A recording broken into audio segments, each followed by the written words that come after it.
It's the Cool Kids Club. You've been invited to the Cool Kids Club. It's so exciting, yeah. Justin likes monsters, yeah. And Amy likes words in the Cool Kids Club. Cool Kids Club.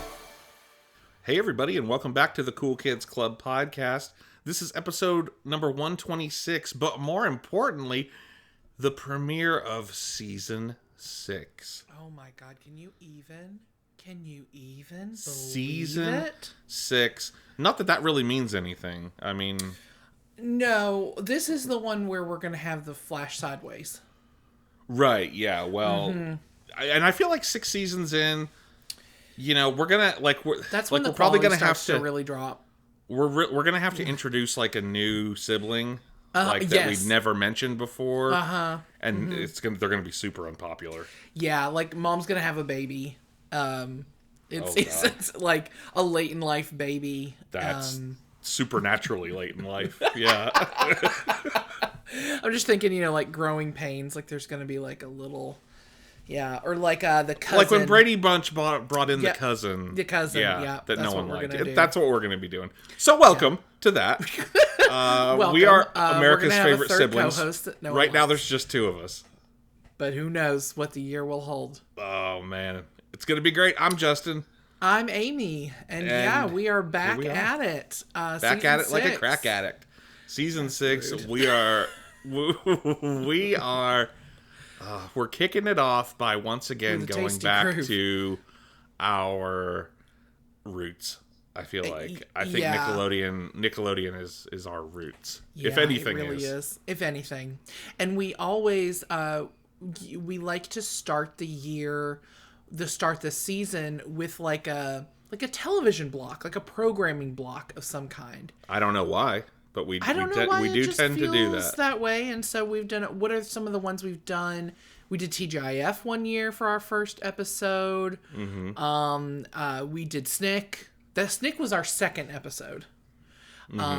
So that was, maybe that's what started it. Fox Kids. We did Fox Kids, yeah. So we're here again to talk about another programming block, and we're going way back. We're going in the way back machine today. Way back, yeah. Yes. It's Nick Jr. It's the preschool block of Nick. Now, obviously, like, Nick Jr. still exists. It does. But we're talking as we do. We're not even really talking about the whole era of the 90s in this, because like it's preschool content, so we aged out of it pretty early in the 90s. Yeah, so this is more late 80s or very early 90s stuff for us. So like I said, we're going way back today, going back to the roots. See, that's the Nickelodeon. Like, I remember, I'm just old enough to remember Nickelodeon before it was like 90s Nickelodeon, when it was Lassie and Mr. Wizard and Dennis the Menace and stuff like that. 100%. Yeah, before it was even like before it became like Nickelodeon Studios and the Splat logo and all of that. And it was so much calmer. It was a different vibe. I saw your rant in the notes. I'm very excited. Yeah, well, it's just yeah. But actually, so before we get into our era, and we're going to focus on 5 shows. There were other shows, but honestly not that much more, because this is really the infancy of Nick Jr. So it was kind of when we were of age to be watching it. It was really just starting out, so there wasn't a ton. But we're going to focus on 5 shows. Yeah. But before we do that, I want to get into a little prologue, maybe? Sure, a little bit of a history lesson. You love a little history lesson. Oh, Lord knows I do. Well, so going back to Nickelodeon started in 1979, if you'll recall. And so they had pretty much always used the morning hours to air content for preschoolers. Right. And they're two big shows. One was two big shows. One was like one of if not the first major show that Nickelodeon produced, which was Pinwheel, which was definitely before our time. Yeah, I don't remember this one. Yeah, it's I I've watched clips of it here and there, trying to jog a memory, but I don't. It's not nothing's not there. Yeah. So it was set in a boarding house. Again, man, if there is... So, there's two things that apparently you need for a bomb-ass kid show. Yeah, okay. A bomb-ass live-action kid show. So, not including animation. Sure. And that is music and puppets. You got those two things. Literally the Muppet. This is the blueprint that the Muppets have laid out. It's for the us. Sesame Street. And we're gonna see it a bunch of times. It's in Jim shows Henson. We're getting ready to talk about. He's the blueprint, and so. But I mean, Pinwheel. That wasn't a Henson thing. I know. Yeah. I'm saying that he led the charge. You know what I mean? Like he laid out the blueprint, and everybody was like, "What do you need? Music and puppets." And then they went off and I don't know. I'm gonna play devil's advocate here because I don't have like a timeline right in front of me, so I don't quite know when Jim Henson started working versus when. But I'm gonna say it might not be Jim Henson. It might be Mr. Rogers. Oh, because he was doing like not Muppet style puppets, but like hand puppets and stuff, going back to like when he was on like local TV and like was it Philadelphia or Pittsburgh or something? So that's true. That goes back to like the. Like, did he do a lot of music though? Mr. Rogers, was there a lot of? Maybe he just had the puppetry. It sounded like a music box. All the music. God, the music on Mr. Rogers' Neighborhood is just. Yeah. Oh, we talked PBS. We talked last year. It wasn't PBS. It was not our. I don't think it was our premiere, but we did talk about it was PBS our fiery political episode. That's right. That's right. Which we're gonna do now. No, broke the seal and talked politics. Yeah. I don't remember Pinwheel. Yeah, this was set at a boarding house, where you've got a mixture of humans and puppets. For years too. Humans, puppets, music, and then because these shows, are sort of shows like Pinwheel are designed for the attention span of a preschooler. Just like Sesame Street is. Like, you have to change things every couple minutes. Like, it has to move quickly. Yes. So it's skits, it's songs, a lot of music, a lot of, like, little mini cartoons, animation. Yeah. So it moves fast. And then also, so this was the other big show of this kind of pre-Nick Jr. era. And this was a Canadian import, which is not the last, as we're going to see. Not the last that we're going to see of Canadian imports.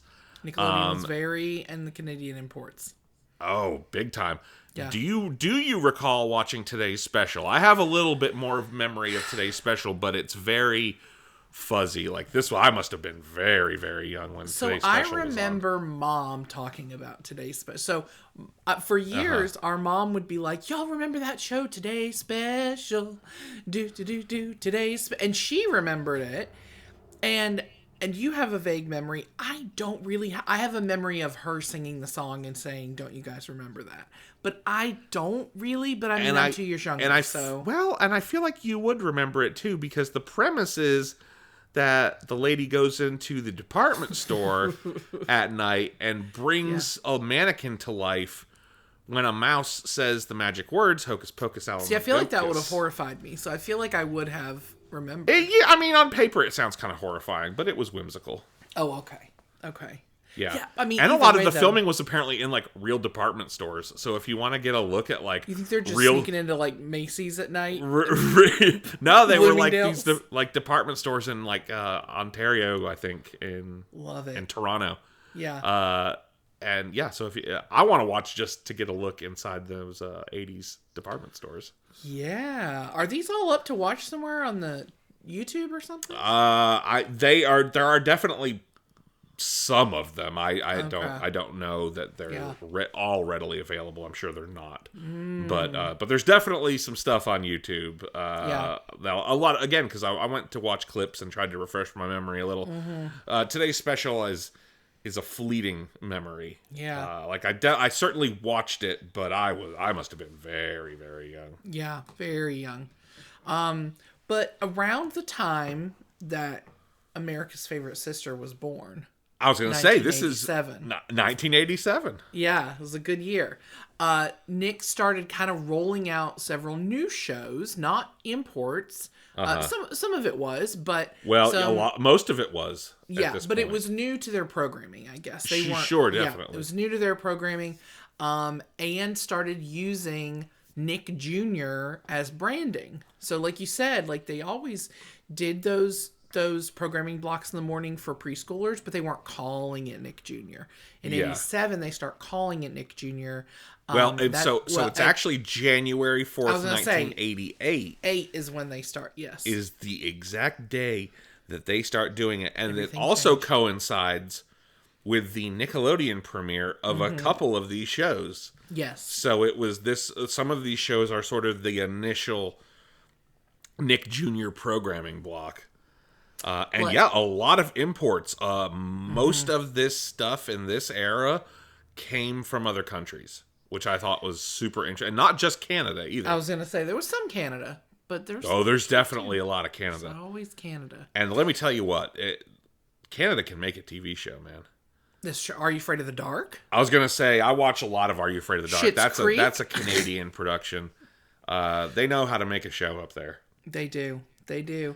And when we talked about, I think when we did our very first like Nickelodeon episode, did they film, they were filming Are You Afraid of the Dark in Canada? Because it wasn't like an import like these things where they were already made and they were actually filming before they like got situated in Florida. I think it was kind of like, because Are You Afraid of the Dark came on later when SNCC launched. Oh, once sure. Once Nickelodeon was Nickelodeon. But I think it was like kind of a joint production. It was made in Canada and it aired on YTV, I think, which was like the kids network in Canada, or one of them, and then aired on Nickelodeon here.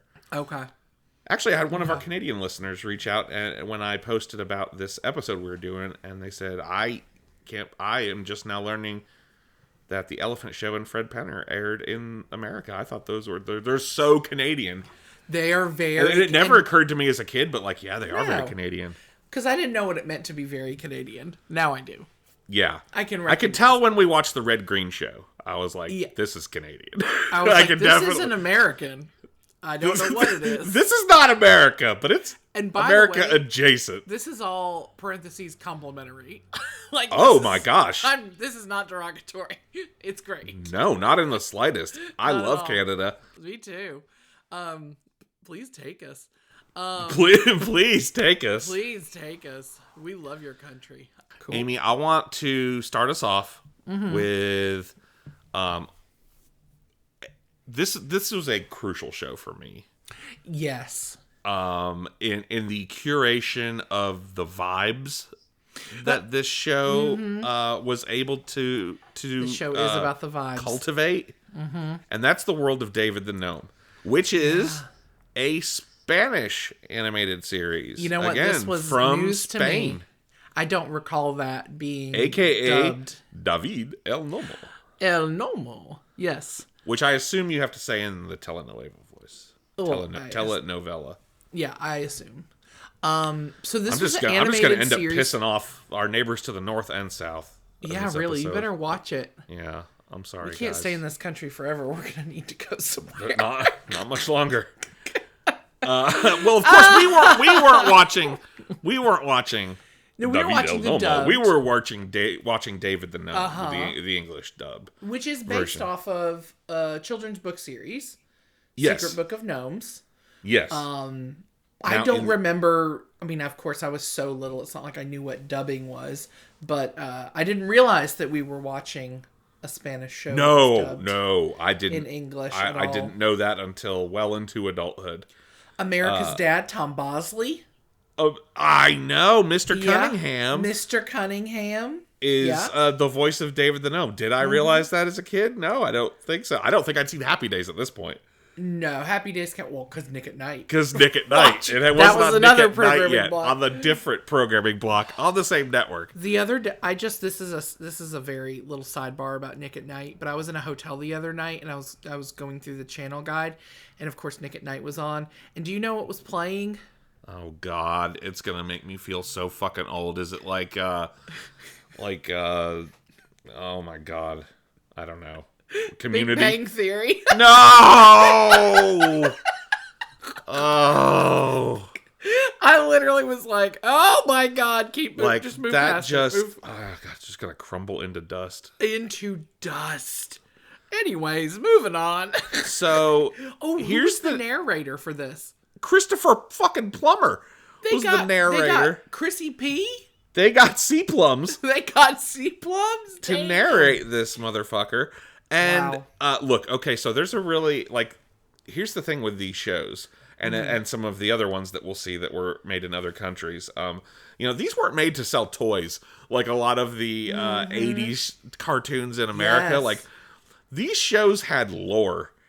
And in a lot of cases, they were made to soothe the children, I believe. They were very soothing. Very soothing. They had elaborate lore. They had consistency between episodes, and they also had a set number of episodes that finished the story. How you know it's not American in the end. Yeah, because they were expecting children to have any kind of attention span. Yeah. Well, and it wasn't just capitalist driven, Yeah. The whole point wasn't to make toys. So that's how you can tell that it wasn't American. In the world of David the Gnome, the gnomes, with very few exceptions, live to exactly 400 years old. And then they die. So, and when they die, as soon as they turn 400, or when they're about to turn 400? So, the way I understand it is they can kind of do things to sort of prolong it a little, but they can't escape it. Like Final Destination. Like real life. No, you can prolong life a little bit. Cheat death. That's also just like real life. We're cheating death every day. I cheated death driving home, and now here I am.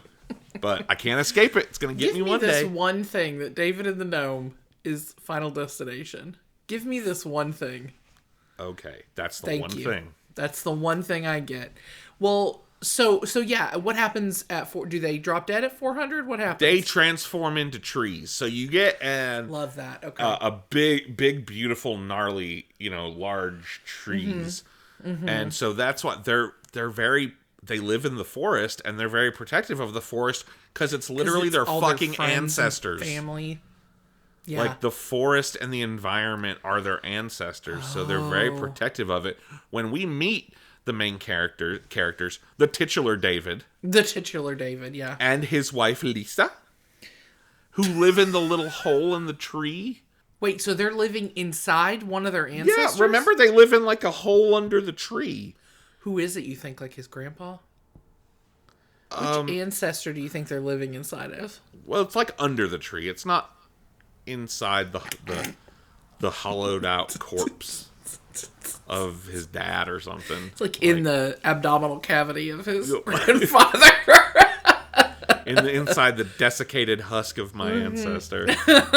No, Amy, it's cozy as fuck. It is very cozy. Just, yeah, I remember when we watched the Tom and Jerry Christmas not long ago. I did. And there was the night before whatever with the mouse, and he lived in a fucking acorn or some shit. Yeah, it's giving those vibes. It's kind of Sleepy Time Bear vibes. Just very that's what I'm trying to cultivate. Warm blanket, kettle of tea, fire in the fireplace, kerchief. Kerchiefs and hats. Kerchiefs, tall hats. Gnome shit. Tiny candlestick. Oh, definitely tiny candlestick. Yeah. Oh, it's Hygge. It's Hygge is what this is. It's David what? and the Hygge. Have you ever heard it? I'm probably saying it wrong. It's a Scandinavian term. It basically means this it's Hygge. Hygge. And it's this. I don't know, but I have a feeling you're now pissing off our Scandinavian fan base. Will I mispronouncing whatever that is? I'm probably mispronouncing it. Yeah, and I'm sorry, but yeah, it's this concept of making everything really. It's David and the Gnomes. This is what, or David the Gnome, the El Gnomo. It's Hygge David. is what this is. David. Okay. El Gnomo. I learned something new today, even though it might not be correct. It is correct. I just might be saying it slightly wrong because I'm not Scandinavian. Now, of course, you remember Swift the Fox. Swift the Fox is is David's best friend. He's a fox who he gets to ride. I love how they the animals. We're living inside of our ancestors. We're riding our friends. And the animals are helping them.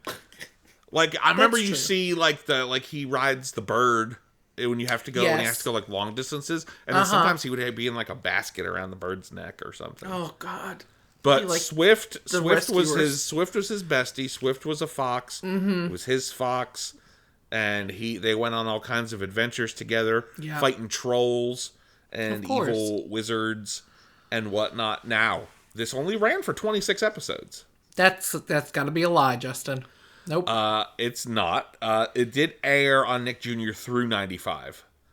So, but it was only 26 episodes. 26 and episodes. I will go ahead and answer the burning question that I know you have. Oh, God. Since I brought up the fact that a gnome's life is exactly 400 years in this show. When I feel like we you did meet, that for a reason.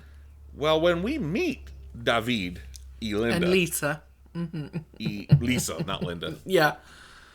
They're 399 years old.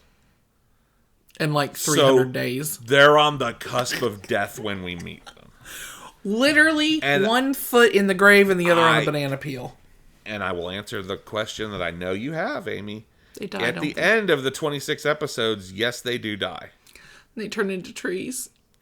Amy, it's pretty beautiful. They go up on this mountain and they eventually turn into trees, and he has to send Swift back down the mountain because he's like, you can't come, Swift.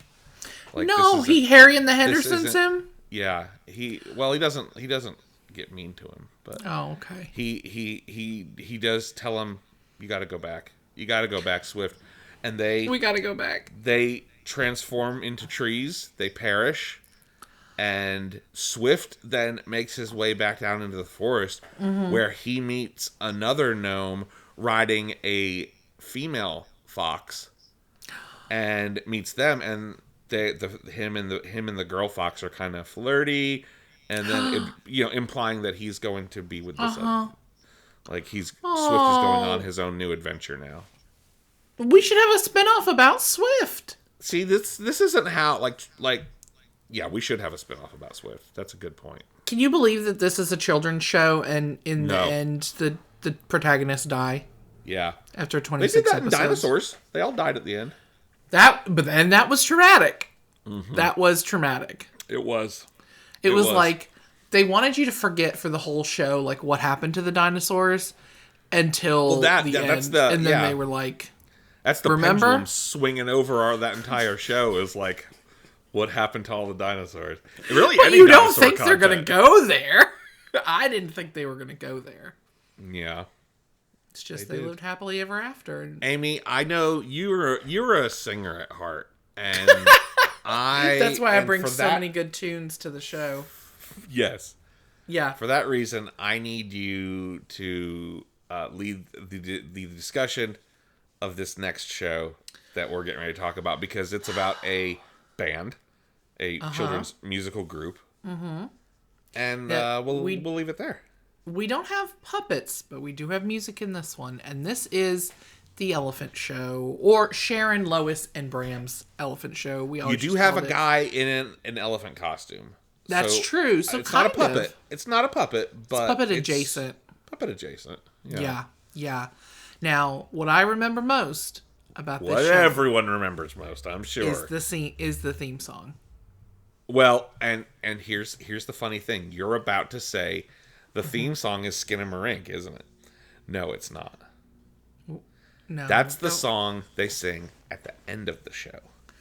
Oh, okay. I thought you were going to tell me that was not the Elephant Show song. No, that was that, but it wasn't the theme song. Now, if you go ahead and click this link here in the notes, you can now watch the actual opening credits, which was really an unlocked memory for me, because I remember Skinamarink Dinky Doo, but I did not remember the actual opening credits with the elephants on the spider web.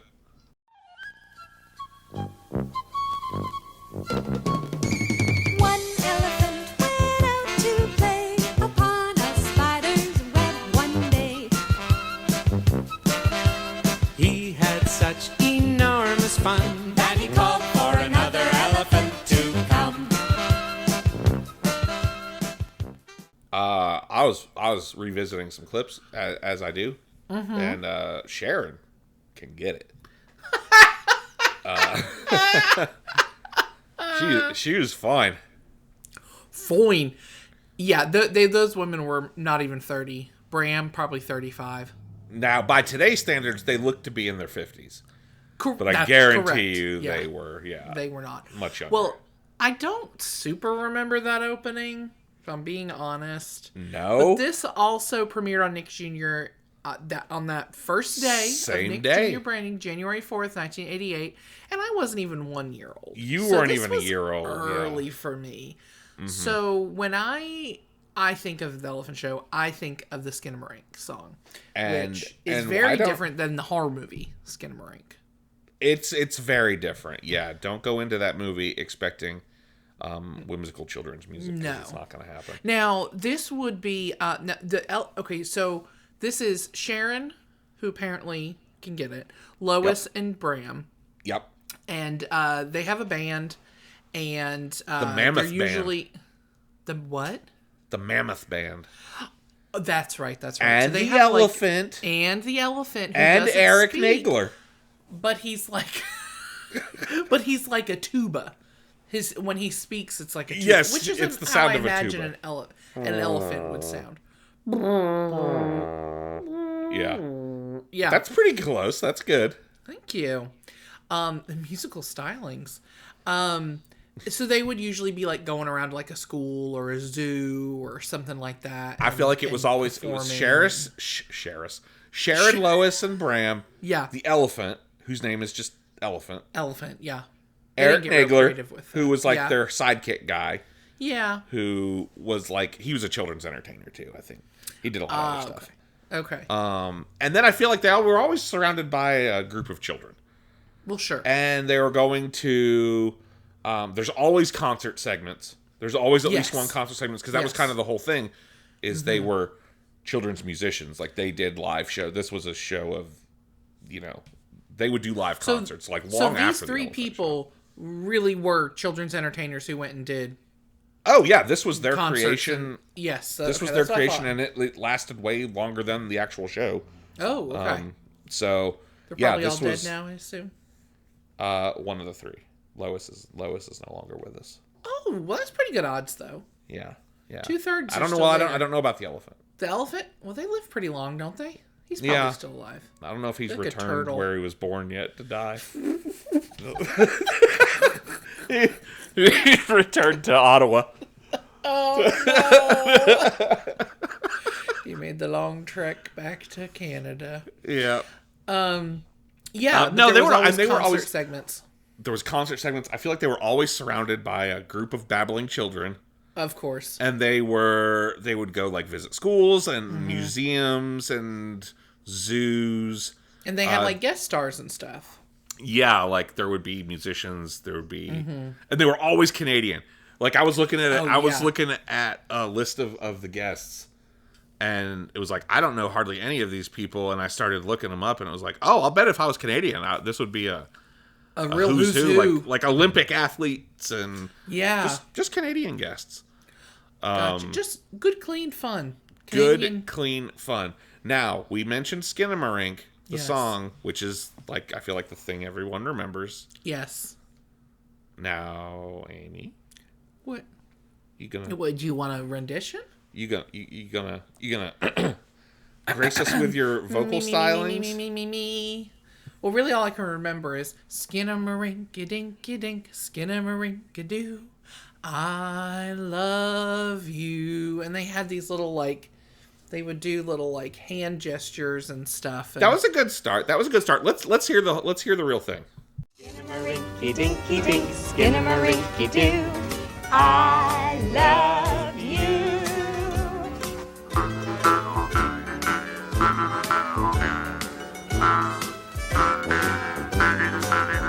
Now I love you in the morning and in the afternoon. I love you in the evening underneath the moon. Oh, Skinamarink-a-dinky-dink, Skinamarink-a-doo, I love you. I love you singing. You know what this is? It's whimsical. It's so goddamn whimsical. Yeah. So I feel like this show and the show we're getting ready to talk about, Fred Penner's Place, have a lot in common. They're both very, very musical. They are hosted by children's musicians. Yep. And the music features a lot of jaw harp. there is so much like. And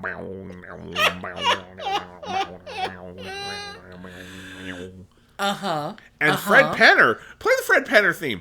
Put it right here.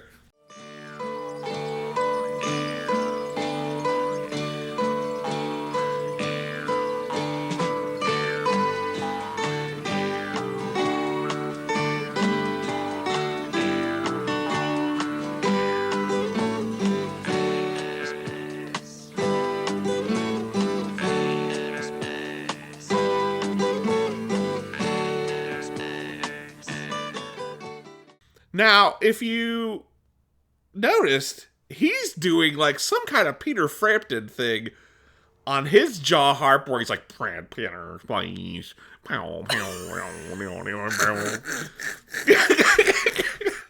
He's got a Peter Frampton talk box, or like Bon Jovi. He really is. Juice harp. He is. He's got a whole thing going on. He's a one-man band. Fred Penner, please. We're talking about Fred Penner's Place now, which I fucking love. Do you know how much, as a kid, I wanted to crawl through that fucking log and into his little hidey... his little clearing there that he had. Oh, my God. I tell you what, I'm not an outdoorsy girl, but I would follow Fred Penner. I'd follow Fred Penner through any log. Mm-hmm. Any log. I'd follow him just clear to the ends of the earth, honestly, with that. Fred Penner playing. A lot of jaw harp in Canadian music in the 80s, apparently. Or at least Canadian children's music. Jaw harp. That's called? Okay. Or juice harp, or... Yeah. You hear it a lot in bluegrass. You hear a lot where blowing on a jug. Yes, yeah. You know, spoons. You do a little... And then I'll come in with the Fred Penner playing. And you got like the what's the thing? The washboard. Washboard. You know, it's a lot. Stand-up bass. It's a lot. So I suppose you don't stuff. need that and a jug.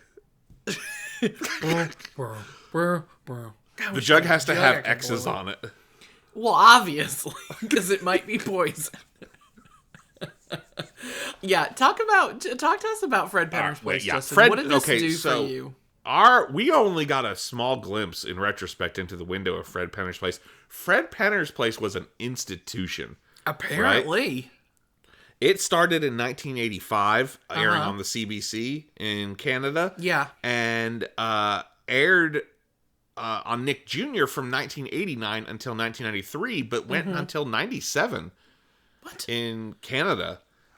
He was a big children's star in Canada. Oh, okay.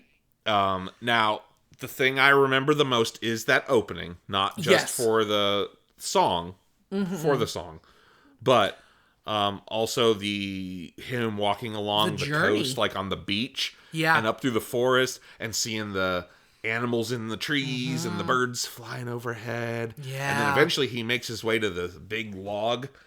And through the Lincoln Tunnel. Yeah. Right.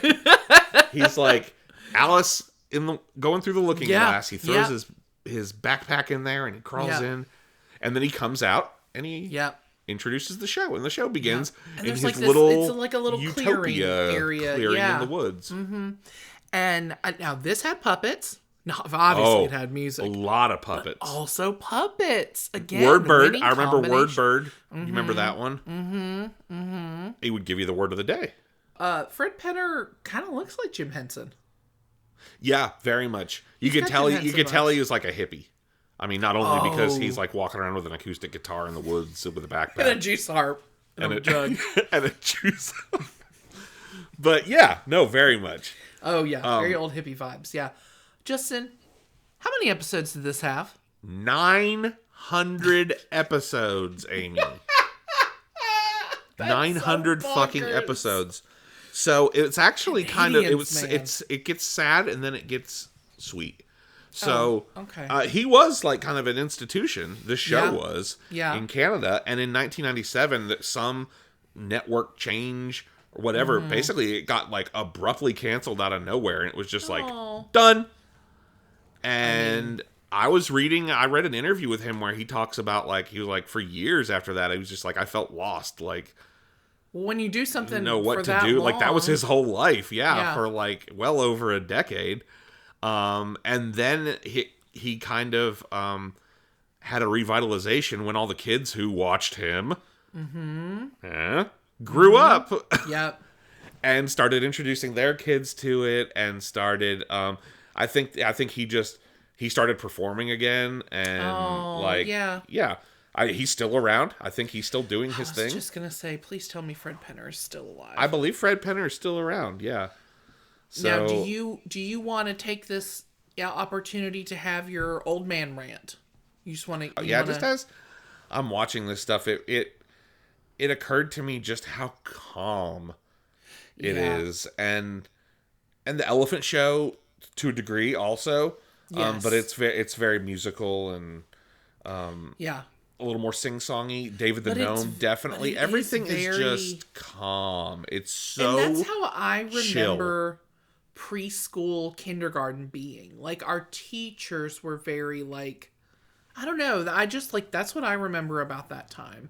Now it's like everything, and I say now, but even when we were kids, like, by the time the 90s really kicked in, everything was bright and loud and flashy. I mean, we watch all these commercial compilations, and it cuts to this commercial, and it's, some, like, Matchbox thing, and it's like, oh man, it's just everything's like everything was extreme. By the end of the 90s, everything's extreme. And now today it's even worse. Yeah, for sure. But this was like a guy hanging out, just sort of talking to the camera. Yeah. And he'd have a guest on, and they'd have a conversation, and there'd be a puppet that would come on, and they'd do a little skit.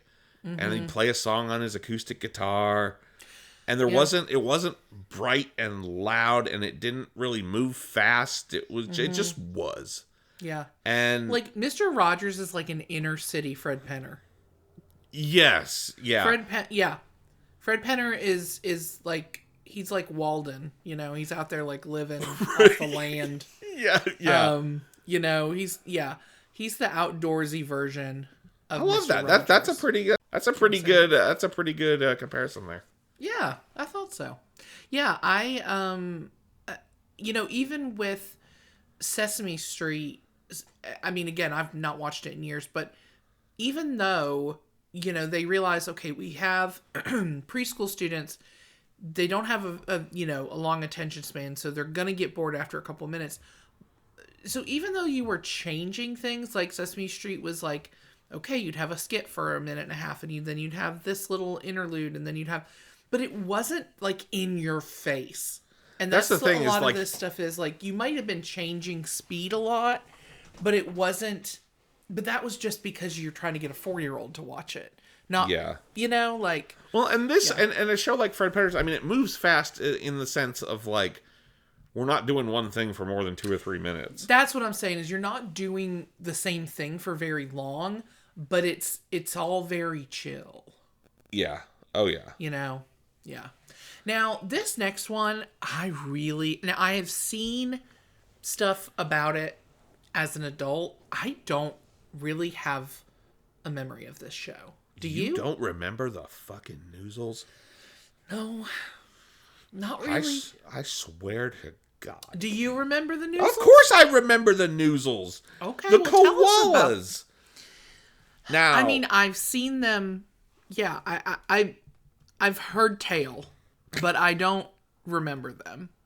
Well, let me tell you about the Noozles. This was a Japanese anime, one of several that Nickelodeon licensed and was airing on Nick Jr. at this time, also including Maya the Bee. I don't know if you remember Maya the Bee. That sounds familiar, yeah. The Little Bits. You remember the Little Bits?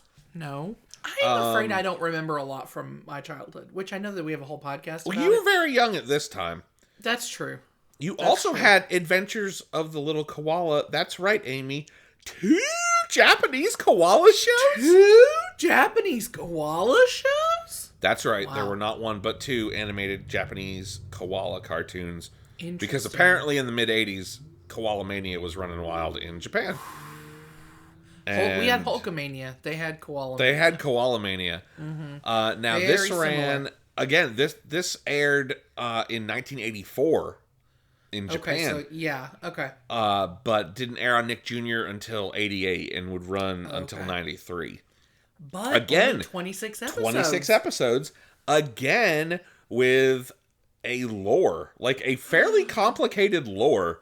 Okay. That kind of goes along with it. So, you know, what I remembered initially from the show is there's like a small girl. Her name is Sandy. And she gets these 2 koala bears. One a boy and one a girl. It's very colorful, right? It is colorful. Yeah. But they they go in, they like sleep. And when they sleep, they look just like, so like when an adult's around, it's kind of Toy Story. Oh, you know, yeah. Like they kind of just become toys. But she can give them a Noozle, which is a little like Eskimo kiss, you know, the nose rub. Oh, okay. And that wakes them up from magic sleepy time, which is actually what it's called. And when they go into their koala trance. I want to go into magic sleepy time. I know, every, like most days.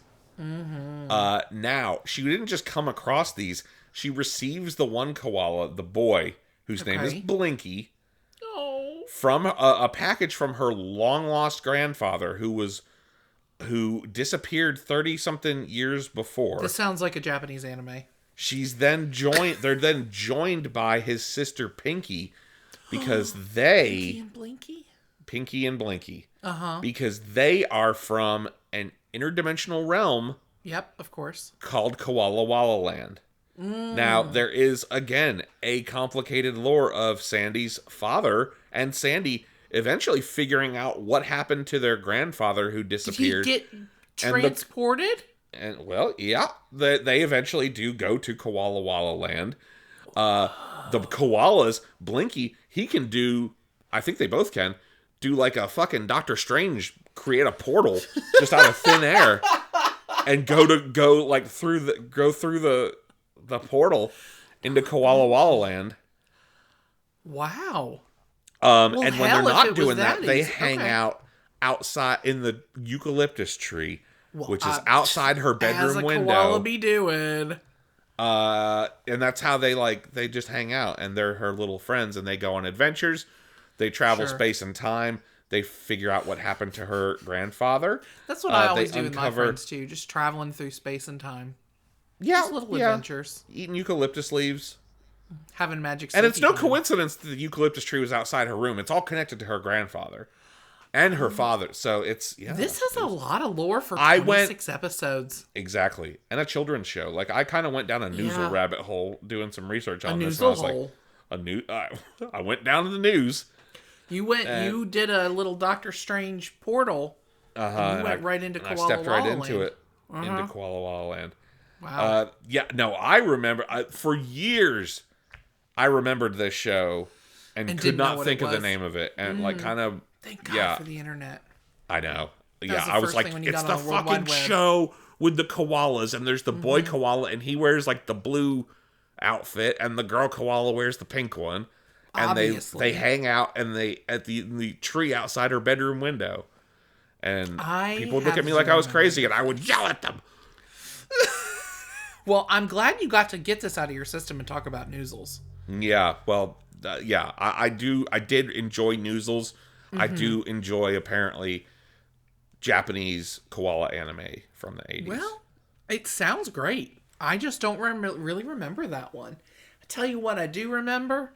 Amy, do it. It's my favorite. Do it. The first big Nick Jr. show, outside of, I'm not including Pinwheel.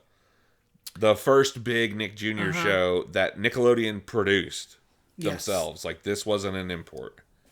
Eureka's Castle. Do it. Eureka's Castle. Eureka's Castle. We'll play this was one of my favorite shows. This was as it. A child. If this was on, I was sat. I was ready. We've mentioned before because I think we mentioned Eureka's Castle on both our Halloween and our Christmas tape episodes before. But this was a show that was developed and created and written by Jovial Bob Stein. Old Jovial Bob. Who is Justin?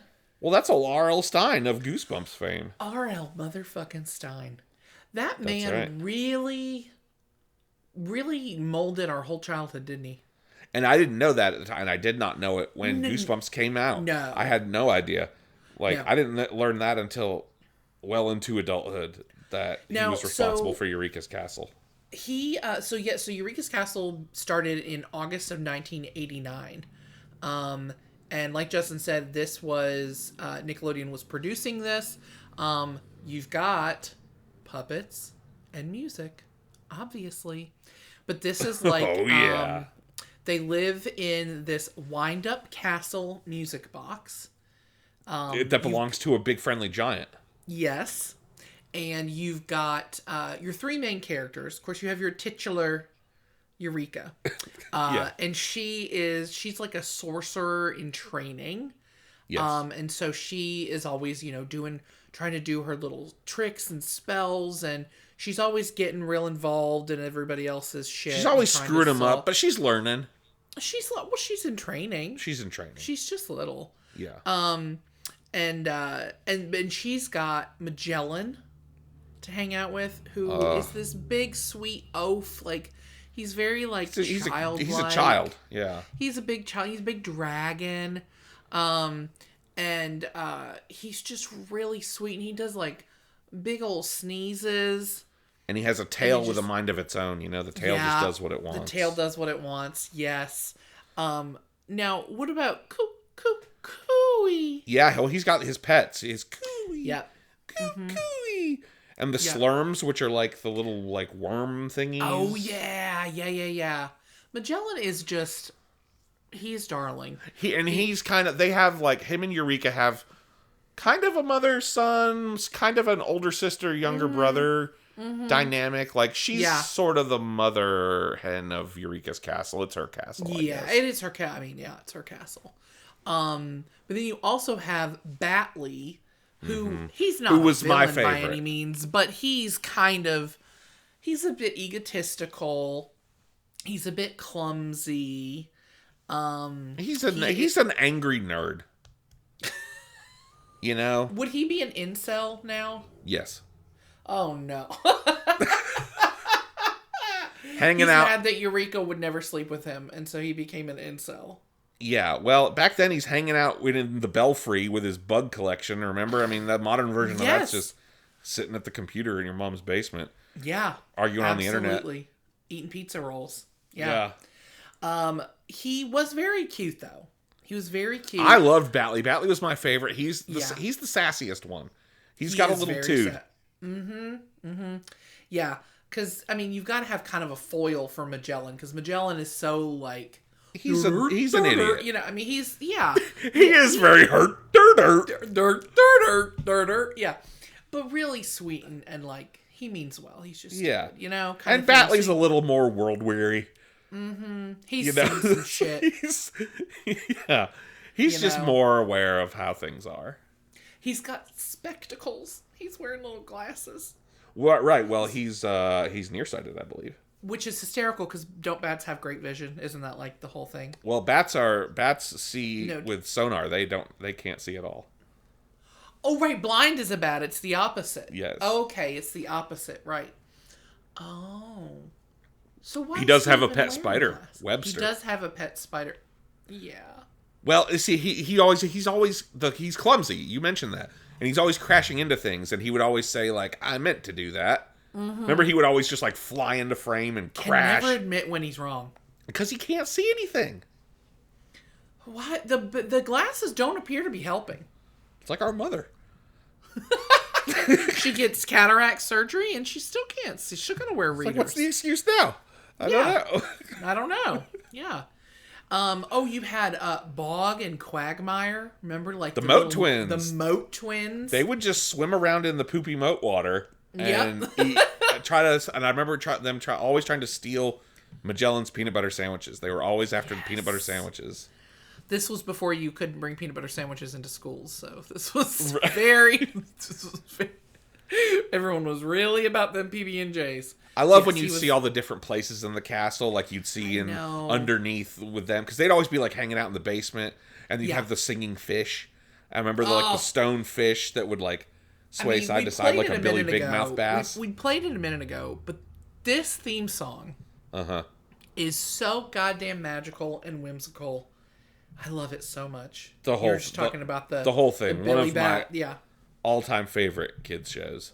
Oh, it's so good. I feel like we've lost. I mean, I'm just trying to think of like the kind of stuff that's on Nick Jr. now, and like they don't have puppets. I bet everything's animated. Everything is animated, yeah. Which I mean that's fine, but like there's not a lot of whimsy. No. I feel I don't know. I'm out of the loop. It's not like when's the last time I watched Nick Jr. I don't know. Yeah, but I mean, I'm familiar with like kind of what's on there. Like, I have friends with kids. Like, it's just not. Friends it's with kids. The whimsy is. You're friends with a lot of preschoolers? No, I meant I have friends that have kids. Oh, okay. Yeah, I'm friends with a lot. My whole phone is just 4-year-olds, and they all have their own phone. No, yeah, I don't know. I feel and they're like all talking about Dora the Explorer. Oh, Gabby's Dollhouse or whatever. Oh, that's Disney. But yeah, they're all talking about some shit. It just, I don't know. We've lost our whimsy. We don't have little singing fish statues anymore. Yeah, I mean, it's a simple formula. Music, puppets. That's it. You can throw some humans in. Humans or not. Optional. Now, see, Eureka's Castle didn't have humans. They had Mr. Knack, who was like the handyman guy, who was a puppet. He was supposed to be a human, but he was a puppet. Yes. Not an actual human, whereas like Sesame Street has real humans. Mm-hmm. So, it's negligible. You can take or leave them. You can take or leave them. You need music. You need puppets. Now, this one actually had way more episodes than I probably would have thought. It had 152 episodes. Well, see, and the original run of Eureka's Castle is only from 1989 to 1992. 152 episodes, though, and then it aired, for several years after that. Yeah, syndication. Yeah, I mean... So that's like an episode a week for 3 years, just about. Like, that's a lot of content. That's a lot of singing, a lot of puppets. So that's kind of where our era of Nick Jr. ends. Yeah. Sort of with Eureka's Castle, it goes until 92. By that point, we were pretty much aging out of Nick Jr. already. And this is around the time they start, like, the first real changes.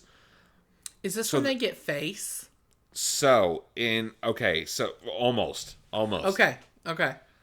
There's kind of a weird year between, like, 93 and 94 where they rebrand.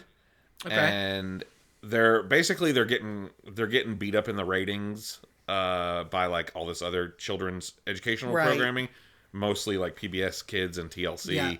Yeah. So they rebrand. This is the Grow, Learn, Play. I don't know if you remember. I don't really remember that. Yeah, that was the new slogan. The only notable thing from this era, I mean, and it's really like a year and a half. Yeah. Is they had these so they had licensed Muppet Babies. So Muppet Babies was now airing on Nick Jr. And they recently had added the Muppet Show. So they got with the Jim Henson Company, and the Henson Company produced these 2-minute short films, little shorts called Muppet Time. Muppet Time, yeah. And they made like 40 of them, and they were just like these little. I read that the reason they did it was because they had a commitment they were trying to stay to of only having 5 minutes an hour of commercials. And so instead of airing more commercials, they commissioned the Henson Company to make these little shorts to like fill in gaps in their Muppet programming. I'm always instead of showing us more commercials. Imagine. I know. Instead of shoving more advertising down my throat. Times were different. But this didn't last long. Okay. And in October of 94, they rebrand again. Yeah, now this is that's when we they get bring in Face. Yeah. This is also, they sort of relaunch Nick Jr. with two new shows that are both big successes. Two new shows? Oh, boy. Gullah Gullah Island and Allegra's Window. Now, I remember both of these. Now, really I certainly do remember both of them. I was a little too old for them, but I definitely saw them. Yeah. And I definitely saw Face, because this is when they introduced Face as the Nick Jr. mascot, which is classic, iconic. Classic. So again, it was like icon. I mean, really, at this point, we were both in school during the hours that Nick Jr. Do you know was when airing. I would see Nick Jr.? When I was homesick. When you were homesick, yeah. Before Price is Right started. Exactly, yeah. What was I going to watch before 11 a.m.? Nick Jr. That's when I would watch Gullah Gullah Island. Gullah Gullah Island, Allegra's Window. And Muppet Babies. And of course, I was watching Muppet Babies before that. Then go into Price is Right. And then, switch it up. Get to so this is sort of the last era of Nick Jr. that I have any personal memory of. Correct. In 96, that's when we get Blue's Clues, which of course becomes... I was going to say, I phenomenon. feel like the time that we were into Nick Jr. was like... Well, I guess we kind of mentioned this at the beginning. It's like really before Nick Jr. became super popular. Like... Definitely, Blue's Clues, Dora the Explorer, Bob the Builder, like all really big, heavy hitters for Nick Jr. that all came out after we were watching. Yeah. Really. So Blue's Clues premieres in late 96. Yeah. I'm going on 12 years old. I'm barely I'm not watching saying Nickelodeon I don't remember at all. that. I just didn't watch it. Yeah. Yeah, and what Nickelodeon I was watching was Snick. Like Yes. those types of shows I definitely was still watching. I was watching their afternoon programming. I was watching Are You Afraid of the Dark? I was watching all that, and You know what I would start to watch, like, so you figure this era, like, you figure, okay, I'm home from school, like, what am I gonna watch? Like, or in the summer, or something like that. I was watching more, like, Fox Kids stuff. Yeah. Probably by this point, like, maybe, like, the X-Men, and, Little like, Bobby's some Power World. Rangers, Little Bobby's World, The Tick. I was The watching, Commish. like, more of that. And you know what I was fucking watching? TV Land. Michael Lots of Chiklis TV and the Land. Commish. Yeah. Our dad did love the Commish. Yeah, and a lot of TV Land, too. What 10-year-old, what 9-year-old isn't watching the Commish? I know. That's what I want to know. That's what I always say. That's what I always say.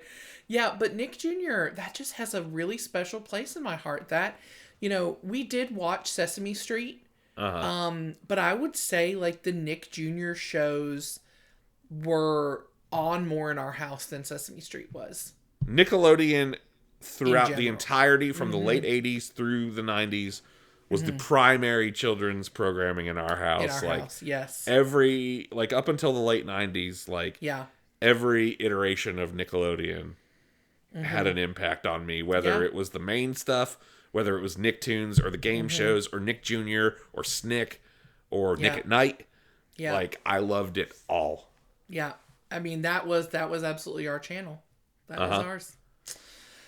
Oh, I'm getting a little misty-eyed. Well, oh God, we can't go back. All right, let's wrap it up. Maybe hit us with some plugs. Oh God, let me go through that log in Mr. Penner's place. Oh, let me in that log. Oh God, let me go through that log. All right. Let's go through the proverbial log and let's wrap this show up. Okay. So if you enjoyed this episode, you know, God help you, but you can find 125 other episodes. What if this is your first episode and you love it? Aren't you excited? You have 125 episodes to catch up on. You can find them wherever you found this one, Spotify, Apple Podcasts, etc. You can also go to our YouTube channel, where we put up the audio for all of our episodes. And Justin also puts up some commercial compilations and things that he has gotten off of our home videos growing up. So some fun stuff there. If you want to follow us on social media, check us out on Instagram, Threads, and Blue Sky at Cool Kids Club Pod. You can also check us out on Facebook if you just search for Cool Kids Club Podcast. Now, Justin's Cool Kid Clubhouse Instagram is on a brief hiatus because Justin has packed up the clubhouse. It's mostly packed up. It's gonna be moving locations, but it will be back, and it will be better than ever. And I'm sure you'll be chronicling everything going up in the new place. I'm sure. Oh yeah, I'm already getting excited for that. Of like, I get to do a whole new project of as sad as it is to come down, it's going to be like, oh my gosh, I'm going to have more room probably, and more like to figure out how to do it. So so definitely go and check out Cool Kid Clubhouse on Instagram because it will rise like a phoenix. It will rise like a phoenix from the ashes. From Arizona. That's right. And we would be remiss, of course, if we did not thank Brian Hey Guys Wakefield for our banger theme song, all of our banger theme songs, and for being a pediatrician to pretty much every kid in town. So a real good one too. A really good. I mean, there's many pediatricians. I don't have kids, but by all accounts, if I had a kid, he'd be the one, no doubt. That's right. And can I just like the slightest tease that we have some fun things up our sleeve this year? Sure. Yes. I'm not getting anything that's specific. That's all I'll allow. There's actually some real big stuff in the Cool Kids Club world coming in the very near And don't future. worry, we're not shuttering the doors. It's not. No, it's all good stuff. Good stuff. So just a tease for this season. Yeah, a tease for the season. We mean it this time. I feel like we have made this promise before, but we mean it this time. All right. Well, Justin, do you have anything you want? Any wisdom to impart? No, I think on the just preschoolers or adults. 6 seasons in, man. I'm not slowing down. Can't stop. Won't stop. Having fun with the podcast. I hope you are too. I hope all of our listeners are having fun listening to it, and I hope we bring you lots of nostalgic joy. And I'll keep doing it if you guys keep listening and hanging out with us on social media and just absolutely having fun. And the world sucks a lot of the time, but not when we're in the clubhouse. That's right. All right. Well, from our clubhouse to yours, until next time, stay cool. Stay cool. You see who? Eureka! Who, me? No, you! Don't you see?